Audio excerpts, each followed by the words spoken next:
So hey guys, welcome to this channel on Talk with Tyson. Today we have before us Advocate Cleofato Almeida Coutinho. Coutinho, and we welcome you on our channel. And it's an honor to have you. A great personality for Goa and a big mind, I will say, great intelligence. And so we have some very interesting questions that are relevant today that we have brought before Advocate. And hope we get some answers that will satisfy your needs. And you can feel free. Thank you. Yes, you can feel free to Yes, be yeah. okay. So let me jump on to the first question. uh, a lot of political developments that we have seen right now, that those 8 MLAs have jumped from Congress to BJP, and it has even happened in Karnataka in the past, and now recently we have seen it also in Maharashtra. And even Arvind Kejriwal has kind of accused the BJP of the Operation Lotus in Punjab, and some years back there was some waves that were felt in Rajasthan. So is it time now that we rethink and amend this anti-defection law and make it in such a way that once elected in a party, if someone defects, have a re-election irrespective of the number of representatives who defect? So can we have such? See, the anti-defection law came Okay, to stop defections, correct. but it looks like the law is facilitating defections. Okay. See, there was a time when people were defecting 1, 2, 3, Mm-hmm. 4. They brought the anti-defection law and brought the concept of split, Okay. where 1/3 could split. Okay. Then when 1/3 was required, instead of people splitting, 1/3 started splitting.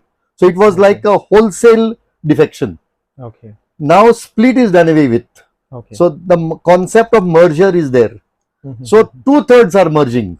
Say in Okay. Goa, 2/3 have merged. Now 8 show that they are 2/3 of the Congress party. Earlier 10 were 2/3 of the Congress party. So according to me, the law is now facilitating wholesale defection. Okay. People are shifting only for money and power.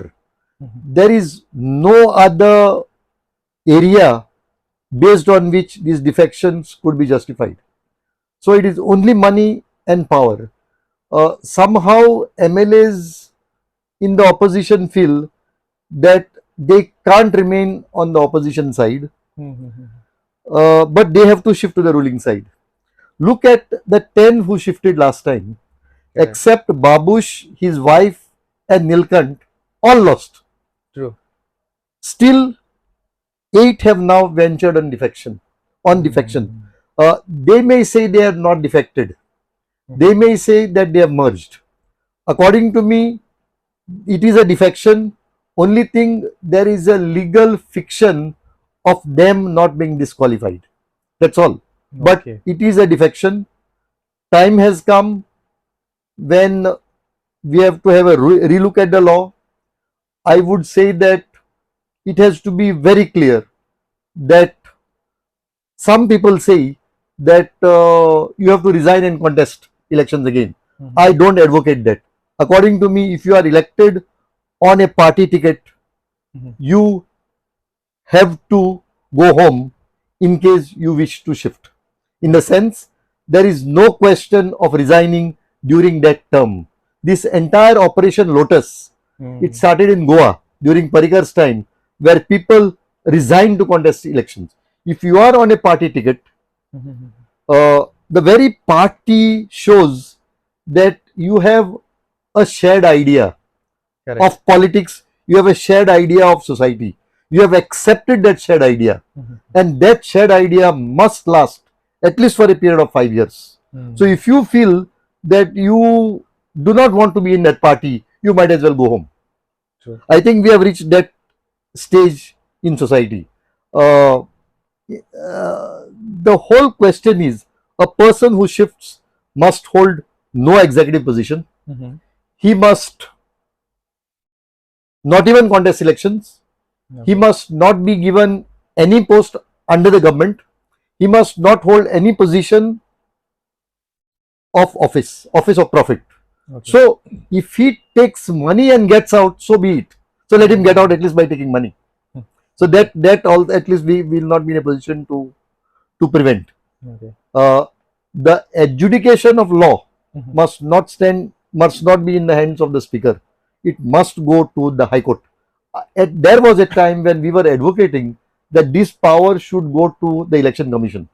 Okay. But time has come, times are changing, Mhm. when our institutions are also falling apart. Mhm. And in that situation, personally at this stage, I feel that that power must not be with the Election Commission also. It must go to the High Court to be decided within a certain time frame. Okay. Wow. Beautifully put. And also with regards to the recent things that have come about with the amendments in the TCP laws. Yeah.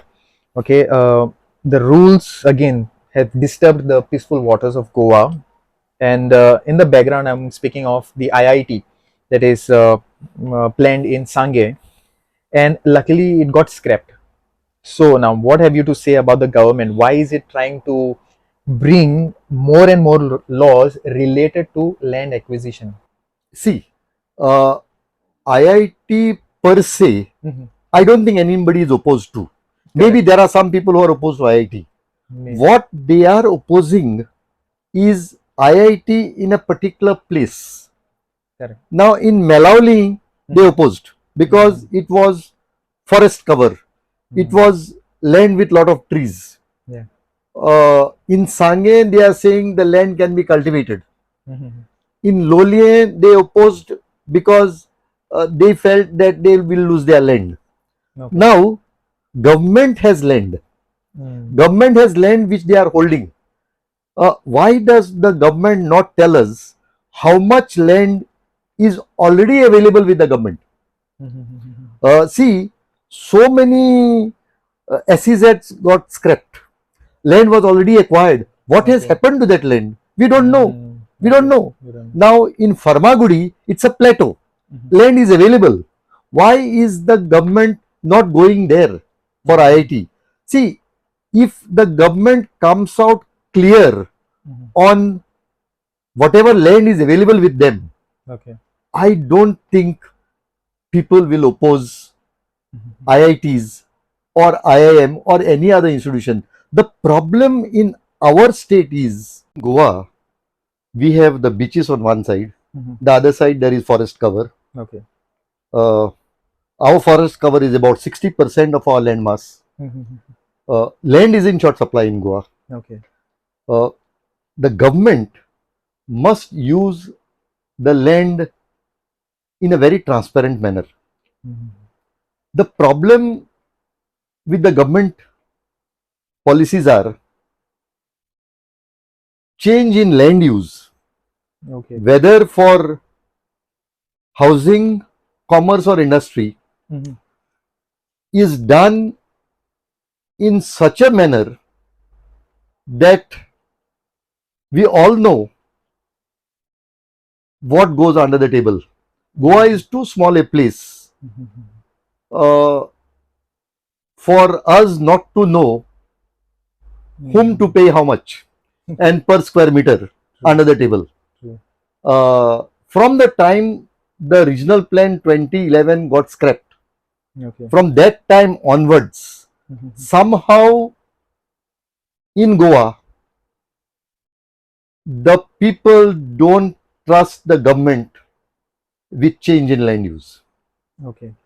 Uh, People's confidence has been shattered in such a manner that when it comes to land and you see different use by the government, people start agitating. That is simply Mhm. because they have lost trust in the government. Okay. Uh, Somehow, our government must see to it that the land, available land, is transparently used Mhm. because our land is in short supply. We don't have as much land. And when it comes to, say, big projects, Okay. like take the case of IIT. Mhm. Now, when you talk of IIT, we are talking of a particular model. Mhm. Can we not change that model? Why should there be bungalows for the lecturers? Mm. At GIM, the lecturers are there in apartments. Okay. So, all that I am trying to say is that you see that our land is in short supply and use it in a most optimum manner. Okay. So, I think if the land is used in an optimum manner, there will not be any objection. Secondly, the government must also tell us what it has done with the available land, Okay. already acquired land. Okay. SEZs have been scrapped. What has Mhm. the government done with that land? Okay. So, if the government tells us that so much land is available and this land is not enough, say for IIT, Mhm. why will people agitate? True. So, here the whole problem is people feel that the government wants to acquire more and more land. True. Okay. Yeah. So now, also now coming to another topic, that is on crime rates. So it is being noticed that crimes are increasing in Goa, and some blame this on the migrants. So do you feel it is an exaggeration, or it's maybe a reality? See, uh, at the world level, Mhm. in criminology, we know that crime increases with urbanization. Mhm.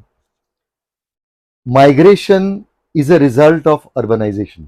Okay. Entire Goa is getting urbanized. Mhm. Migration is bound to follow. And with that, the crime rate will also increase. The police must be prepared for a new state. We are Mhm. not the old state.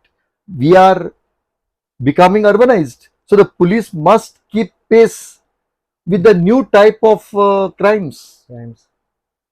So I don't buy this argument that it is migrants only who Mhm. are criminals. Many migrants may also be criminals, and proportionately, maybe there is a blame that could be laid at their door, but this is a result of urbanization. Okay. Okay. Fair and square. And the next question is it right for the people to just protest at any project that the government comes up with? So, for example, like we were discussing on the IIT project, which many feel the need in Goa, but has faced protests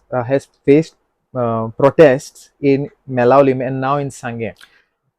See, uh, I don't believe that people simply protest. Okay. Uh, at one time, it was said that the people opposed the Konkan Railway. Okay. People did not oppose the Konkan Railway. People said, take the Konkan Railway by a different route, Mm-hmm. take it to the hinterland. Okay.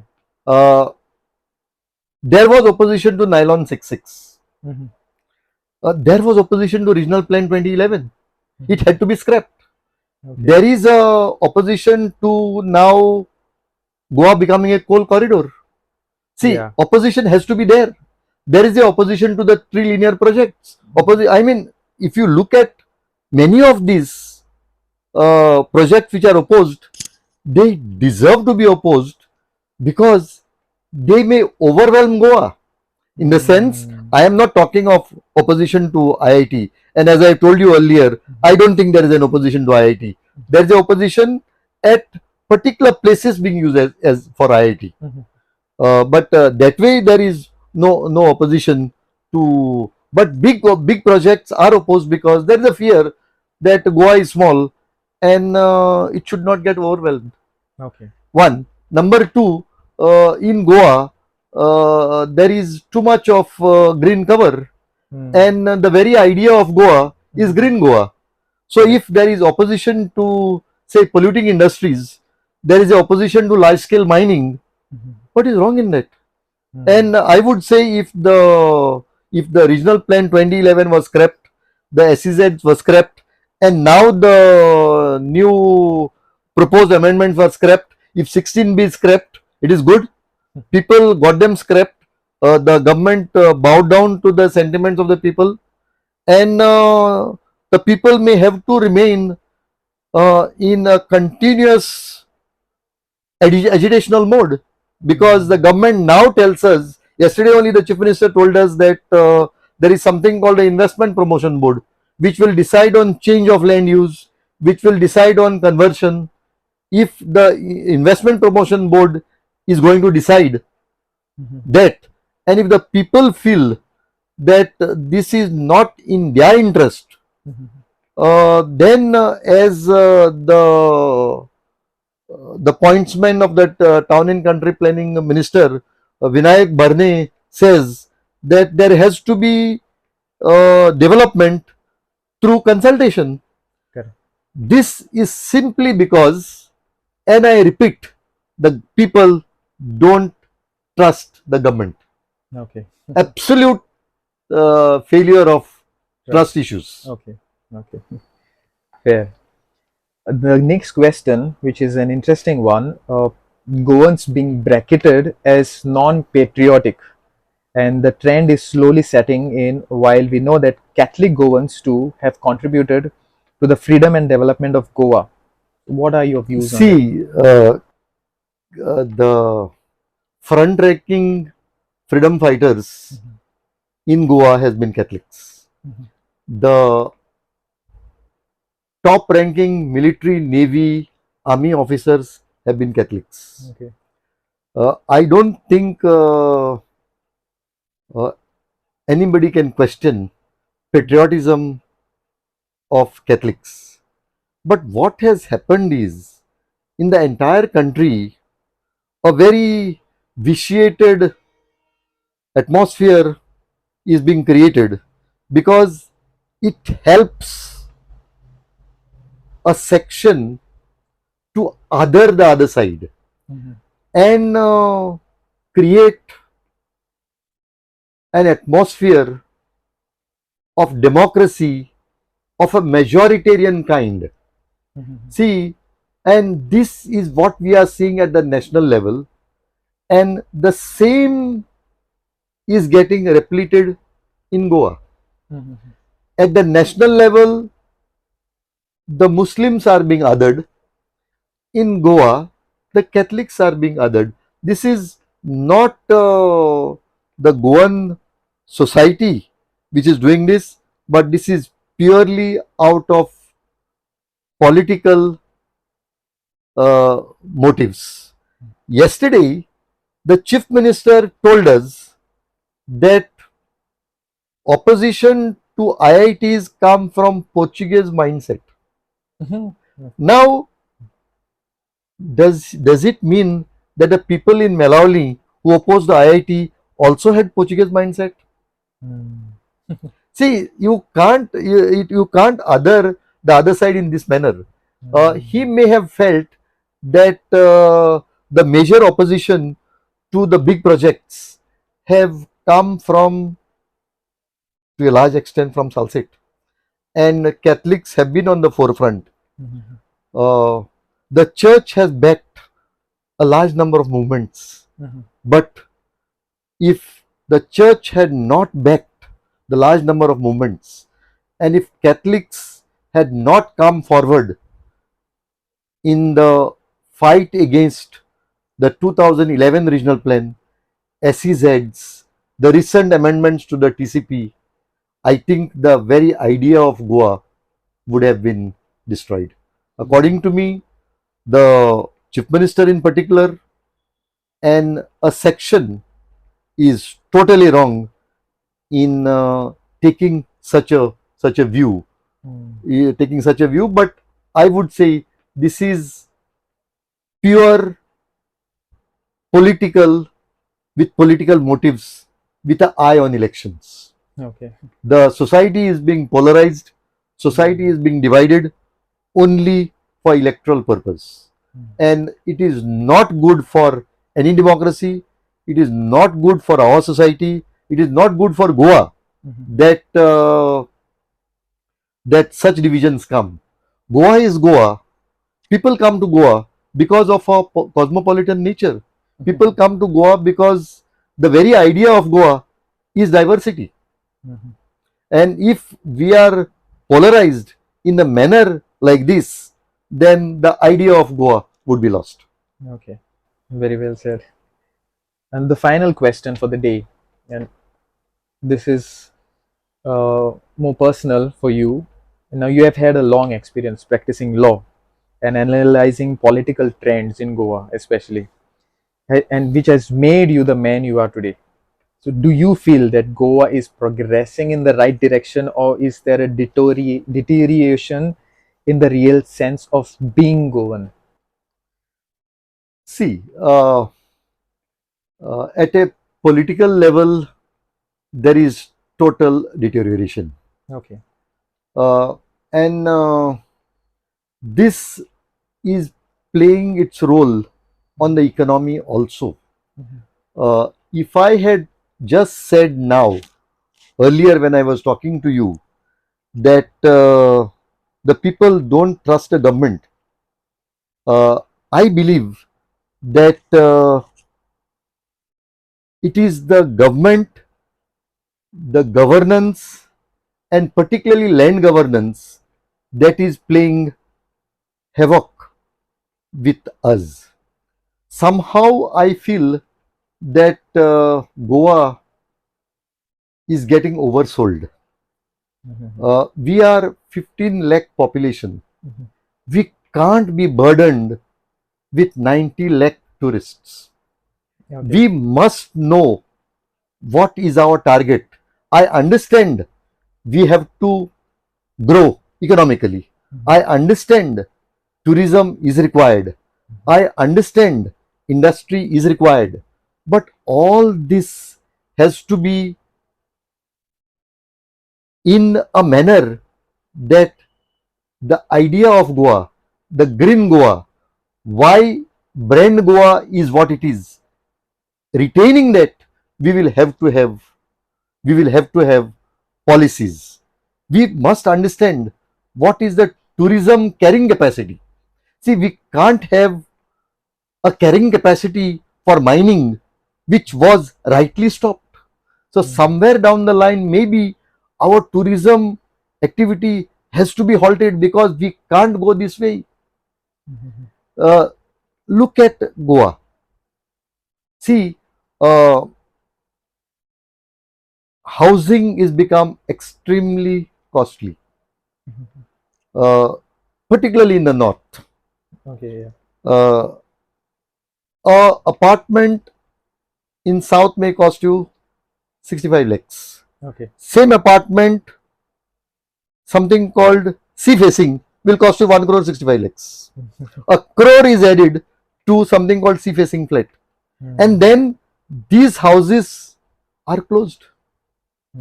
They are used, say, once in a year, maybe thrice in a year, 4 times in a year. So we have overbuilt in Goa. We have overexploited Goa, particularly in the housing side. Okay. There has to be a halt to that. And